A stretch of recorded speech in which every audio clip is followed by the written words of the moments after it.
Pour yourself a cold one. Let's strike 'em, huh? And listen to Ross Tucker break down the top college prospects on another tasty edition of The College Draft. Yeah, it's Daddy Soda time here on the College Draft Podcast, presented, of course, by DraftKings. I'm Ross Tucker, former NFL offensive lineman, 5 teams, 7 years. Those of you that check us out on YouTube, youtube.com/Ross Tucker NFL, you can see the helmets and figure out the different teams that I played for. If you care, you can check me out on social media at Ross Tucker NFL. 2 things you should note about that. Number 1, we're looking for some awesome DM questions via at Ross Tucker Pod. So hit us up at Ross Tucker Pod with some DM questions. And also, if you quote tweet at Ross Tucker Pod, you have a great chance to be the Spread the Word via social media winner this week on the Ross Tucker Football Podcast. The star of this show is Emory Hunt, who is a star. Guy does a high school game Friday, college Saturday. He works for the Ivy League, and I don't, which bothers me. He does all kinds of CBS Sports HQ stuff. The man is omnipresent. He's everywhere. At FBall Game Plan on Twitter, Football Game Plan on YouTube, footballgameplan.com/2023 draft guide is where you absolutely need to sign up now to make sure you get your hands on the best draft guide in the business. Why? Because it is deeper and wider than any other draft guide out there. If you like to know the diamonds in the rough, if you like to know something about the guys all of a sudden are on practice squad or on active roster in preseason, and you're like, wait, where's this guy? I never even heard of this guy. Emory's heard of him. In fact, Emory already has an eval from him that you would have been able to read. Like, for example, Emory's the only guy that knows that Monmouth's running back is going to get drafted at some point because Monmouth's running back is amazing. I saw the first clip of him, Emory. I think you posted it at FBall Game Plan. That guy can move. Bro, listen, he has touchdown runs this year of 99, 75, 67, 56, and nearly had an 85-yarder as well. So I've already said he's the next Warwick Dunn. This dude is ridiculously talented. And you hate to continue to talk about how good this dude is because we know what that means, Ross. Them FBS teams that's watching our show, listen to our show, reading our Twitter, to our tweets, will all of a sudden try to recruit this dude now from Monmouth and bring him over to the FBS. It's just, I hate that part of it, but that's the reality. But man, you can't ignore the dude leads all of Division I in rushing and averages 9 yards a carry, and people know they are going to run the football at Monmouth, and they still can't stop him. And he's like 5'9", 5'8", 180. Very built like Warwick Dunn. Warwick Dunn is 5'9", 173 at Florida State. But geez, man, this dude is ridiculous. So I hate that he's balling for Monmouth, but I love to see him balling because he's just a fun player to watch, man. What year is he? He's a sophomore.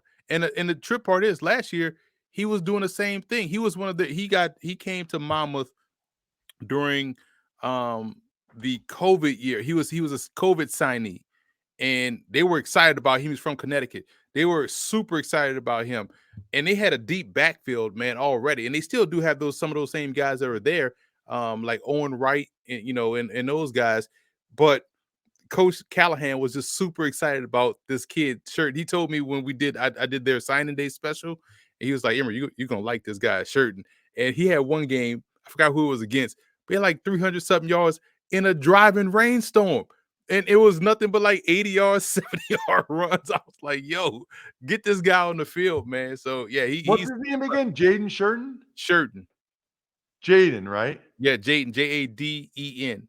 Yeah, he's impressive. Let's get to some of these games, Emory, from these teams that are going to try to steal Jaden Shurton this offseason. Just to jump in, just to your point about the draft guy, Ross, I don't know if you saw this tweet, but remember it was during the Colts Broncos snooze fest.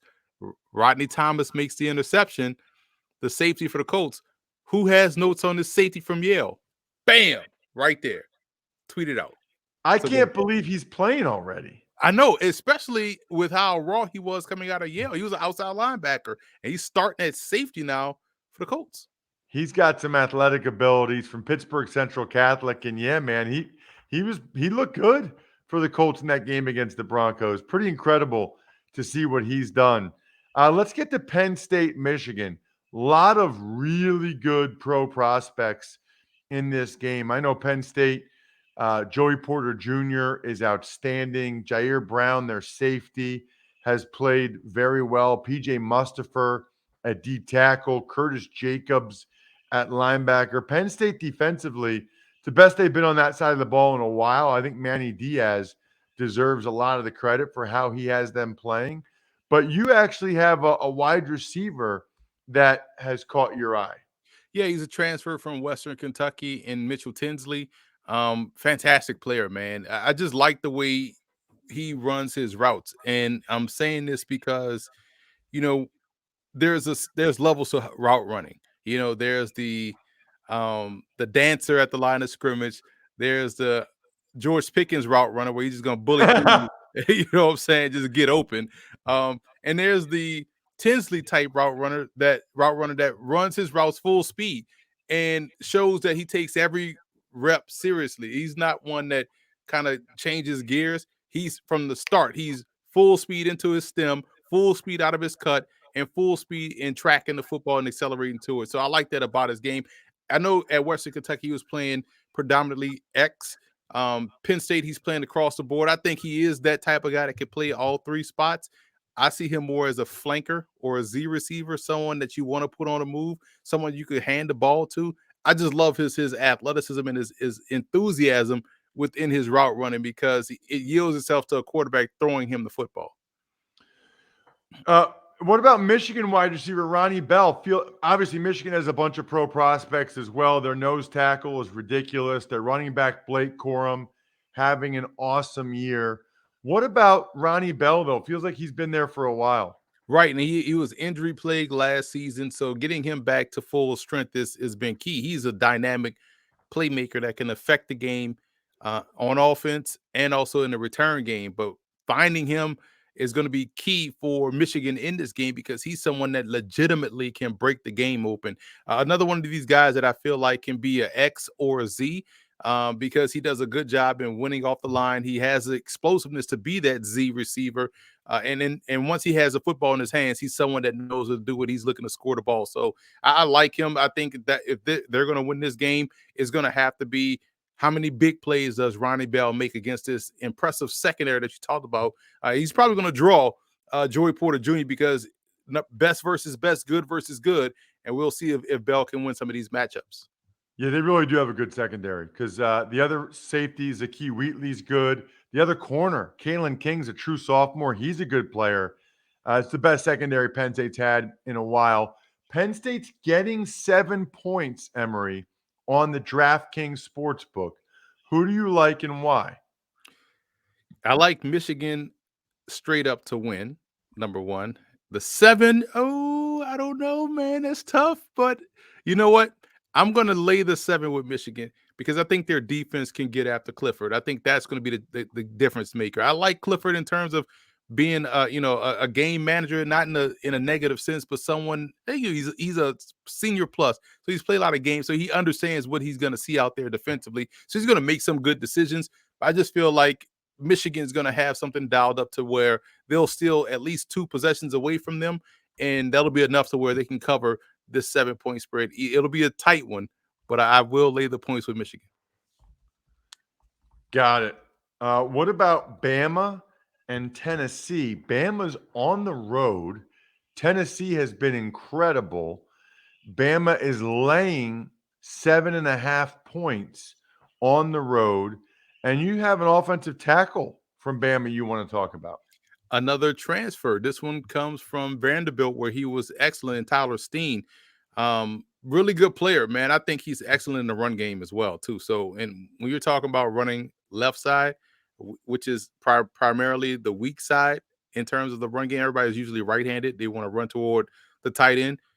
it speaks volumes of how good you are as a player when they're running weak side. And that's was something he was doing at Vanderbilt. He stepped right in and started at Alabama at left tackle, and has been one of the better offensive linemen. So I feel like with Tennessee's defensive front being active like they have been, you talk about matchup football. Steen drawing probably their best pass rusher is going to have his hands full, but he's someone that not only can win in pass pro, but I think in a run game, which is going to be key for Alabama to keep this one from being a track meet, is going to be huge, and people are going to keep an eye out there for Steen, who again was excellent at Vanderbilt and has been equally as excellent at Alabama. I didn't realize that he was a Vanderbilt transfer. That's wild, by the way. And also, I'm all for the transfer portal. Mm-hmm. I feel like they should do something where you shouldn't go in conference. Like that, like there's something that rubs me the wrong way. Like if I was in the Ivy League and some dude from Harvard transferred to Princeton, I'd be like, what? Get the heck out of the lot. It just feels like I know Vanderbilt and Alabama aren't like big rivals. It's the best team and the worst team in the conference. But there just feels something weird about in the same transferring in the same conference. Yeah, it does feel like that might be the only um caveat that you could transfer freely to wherever you want to, except in conference, because I feel like that kind of yields itself to um what you call that, not tampering, like where, hey, we're watching, we're Vanderbilt, we're playing Bama, we're blowing Bama out, but man, after the game, go up to the line, hey man, if you enter the transfer portal, we got a spot for you here at Bama. I feel like Yeah. that can happen, you know what I'm Yeah. saying, in conference. Yeah, that doesn't feel right. So, Tennessee, all anybody talks about Tennessee is their offense, Emory, except for you. You got multiple linebackers you want to talk about? More than one linebacker? More than one linebacker, man, because I feel like depending on who plays, Milrow or Bryce Young, linebacker play is going to be crucial. And they have two athletic linebackers in Jeremy Banks and Aaron Beasley. Um, both guys are long, they could run. They're good versus the run. They fit the run rather well, but they also are solid dropping back in coverage. So, how well they played the run game of Alabama with Milrow if he's back there running around, or how well they do in pass coverage and playing the run also if Bryce Young is back there, because both guys can trigger and blitz rather well, but they are solid, good linebackers. And it's hard to find. The reason I was so focused on linebackers, because we were fresh off that Sunday night game and watching the Ravens play. I'm like, man, Ravens could use a linebacker. You know what I'm saying? Like, they found a target and the Bengals were targeting him constantly. And you see that a lot, man, where a guy is supposed to make these plays, but he doesn't. But these two linebackers here for Tennessee make the plays that are there to be made. And I think are good enough to where you can keep them on the field for all three downs. And again, in this game, this situation, you're facing potentially two separate styles of quarterbacks, and they're going to be huge in this game. All right. So I am looking, Emory, at DraftKings Sportsbook right now. And Alabama is on the road. We don't know who the quarterback is. And they're laying 7.5 points. A lot of respect still for Alabama with the way Tennessee has played. What are you doing here? This is one of the Volunteers' first real tests. And we saw them. Now, granted, LSU's offense isn't the dynamic offense, but Jaden Daniels was putting the ball on the money. And those receivers for LSU just kind of, I've never seen a collective group just check out. You know what I'm saying? Like the amount of drops. So, but Tennessee's defense did play well. They won on all three facets: offense, defense, special teams. And, this is the game where they want to prove themselves and show themselves. And this is the type of offense that we usually see lead to Nick Saban blowing a gasket on the sideline. So I feel like this 7.5 points, I'm taking Tennessee in the points here. This one's going to be very close because of how Tennessee plays, how good they are defensively, and how good they are offensively. This is a quarterback that can run, that can throw the deep ball with precision consistently. And we know Alabama's defensive backs, they love to play in phase, which means They're going to draw a lot of holding and pass interference penalties. So I see Tennessee having some success throwing the ball against this defense. So I'm going to take Tennessee in the points. This is a field goal type game, not a touchdown and a half. Totally agree. I'm with Tennessee in the points as well. Now, of course, Alabama will probably come out and totally blow them away, but I think game day's there. I don't know. I just Tennessee. I think they're going to come out and play pretty well. I was not overly impressed by Alabama against Texas A&M the other night at all. You know what I am impressed by every Sunday? The red zone. It is so awesome. And now you can follow all the action on one screen and catch every touchdown every Sunday, thanks to the NFL Red Zone being available on Sling Blue Plus Sports Extra. This is the key. I think most of you know what the Red Zone is. If you don't, you need to visit sling.com/DraftKings to sign up today. You can try it for half off. Watch every touchdown live every Sunday afternoon with NFL Red Zone on Sling. Limited time. Get Sling Blue and add on Sports Extra with NFL Red Zone for half off your first month. Regular price $46, now only $23. That's right. You get the best deal on NFL Red Zone so you can catch all the touchdowns at the lowest price with Sling TV. Visit sling.com/DraftKings to sign up today. Amber, we got a bunch of good games. I love all the games that you picked to go over this week. Let's get to Oklahoma State TCU. Are they both still undefeated too? I believe so. Wow. Awesome. All right, we got quarterbacks in both these matchups. Spencer Sanders. I just saw a quote from him where he says, like, I'm effing tough as nails or something. This guy's hilarious. Tell me about Spencer Sanders. I will say go back to that Tennessee-Bama game. If Tennessee comes out in the ugly gray uniforms, they'll get blown out. I hate that. Just stick with what we all grew up and love, the orange and white. Stop playing around with these alternate colors if you're Tennessee. So, but back to your point about Oklahoma State and Spencer Sanders. You talk that tough talk, man, and we haven't seen you come up big in these big games. This is another big game. I'm thinking of the big game you had last year in the Big 12 championship game where they came up legitimately 3 inches away from winning and probably would have crashed the playoff party. I want to see how he plays in this big game. You know, this is a huge game. Big 12 football has been on fire this year outside of Oklahoma. So you think about Oklahoma State and Spencer Sanders reminds me a lot of what we saw in the spring in the USFL season with Tampa Bay's quarterback that played at Ole Miss.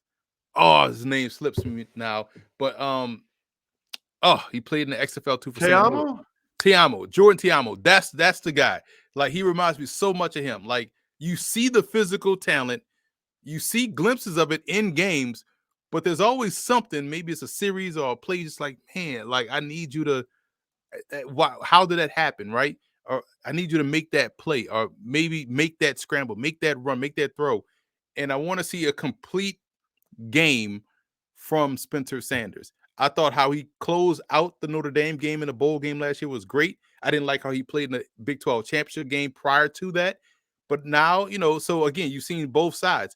I want to see 4 quarters of excellent Spencer Sanders play like we saw against Central Michigan earlier in the year. We want to see it in a big game against TCU. And their D tackle or D lineman, Tyler Lacey, I just love watching him play because he's explosive off the ball. I think he can play anywhere across the front.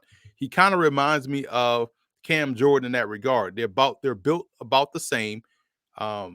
Sometimes you don't think you think you're looking at a D tackle, or you think you're looking at a 7 tech, but he can play anywhere up front. He can play a 5. He can do it all. So I like his ability. I like his versatility and also his athleticism. And for TCU, Max Duggan, he's been excellent for them. He's a dual threat. He can scramble. He can run. He's a +1 in the run game. He's throwing the ball rather well, efficiently. And he's facing one of the more consistent, tougher defenses in the Big 12 in Oklahoma State, because they can get pressure and they do a great job of covering. Their safety play has always been excellent, and they get linebacker play as well too. And speaking of linebackers, Marcel Brooks, former wide receiver last year for TCU, but super athlete, transferred from LSU. He's a terrific blitzer. He is the athlete that can cause problems for a Spencer Sanders and how he's going to be deployed, whether he's going to be a blitzer, whether he's going to be a cover guy on these backs out the backfield. However they choose to use him, I think this is a game where we'll see Marcel Brooks' full array of skill set out there on display. What about Max Duggan, Emory? I like him. Again, dual threat guy that has been playing efficiently in the passing game. And again, he, like I said earlier, he's someone that's a +1 in the run game. So he's been playing just as good of ball as we've seen Jalen Daniels play for Kansas. So, and Adrian Martinez played for Kansas State. He's been just as good, which is why I said earlier, the Big 12 has been playing some fantastic football. So when you have that capability, it's the perfect matchup for an Oklahoma State defense that can get pressure, because now you can't be aggressive and getting back there. You don't have a sitting duck in the pocket. You have someone that can really take off, and not just take off and scramble up for 5 yards. House call takeoff. So I like that about his game. TCU's laying 3.5 at home. Your thoughts? It's the hook that gets me. So I'm going to say take Oklahoma State in the points. I think this one is, a tighter game, maybe a field goal game. The hook, if you can catch that line now, early in the week, you do it, because I guarantee as we get closer to Saturday, it's going to get down to probably 2.5 or to even a pick 'em between these two teams, because I think they're both really talented and really good, as evident by their undefeated record. Interesting. Yeah, I would never lay 3.5. Almost never. I would always take that. Speaking of 3.5, Syracuse is favored by 3.5 against NC State. NC State's got a linebacker that's caught your eye. Yeah, I've been on these linebackers all week long. Isaiah Moore, another one of these guys that reads it well inside out, triggers well when it's time when he's on those green dog blitzes, the running back stays in. All right, cool. I'm going to attack and go. When he shoots gaps, he shoots it with a purpose. Like, and that's the thing. Coaches always tell you, if you're going to guess, you better be right. And when he takes that chance, he's decisive in doing so. He takes a great angle to the ball carrier or to the quarterback, and he's blowing the play up. And I think that's going to be huge in this ball game, because again, it's about matchups, and you have to be, precise in your angles against Syracuse's running back, Sean Tucker, because if you miss, he has explosive speed to really flip the field and house call this rock. So again, when you're talking about linebacker play, you want to match good versus good, athleticism versus athleticism. He's going to be a big playmaker. And Tucker, I don't know when the last time we've had a back like that at Syracuse that just kind of, is a game breaker. Maybe James Mungro, or I know DeLone Carter had a good run up there, but Sean Tucker is next level. He's only a sophomore. He's one of these. He was a true freshman in 2020 or 20. I think 2020 he was a true freshman. So that makes him a sophomore, because that year he's balling after this year. He has to be, because he's he is good. Like, how good is he? I mean, is he? I'll be curious to see how he is a good player. He's got, and again, he has the right combination of skill set: vision, patience, footwork, balance, which is huge. And especially at his height, he's about my height, like 5'9". He's like maybe like 205, 210. So he's got great running back physique. He bounces off defenders. He runs behind his pads, and he has a home run hitting speed. So he is the every down back. He is the one that can thrive without volume, because he's so much of a game breaker and has explosiveness. So yeah, he's someone. I know everyone talks about Bijan Robinson as a first round back, but my goodness, man, it would be hard for me to not take, if Bijan Robinson is there, Jahmyr Gibbs is there, those are first round backs. If you need a back and you're in the first round, Tucker would be next in line.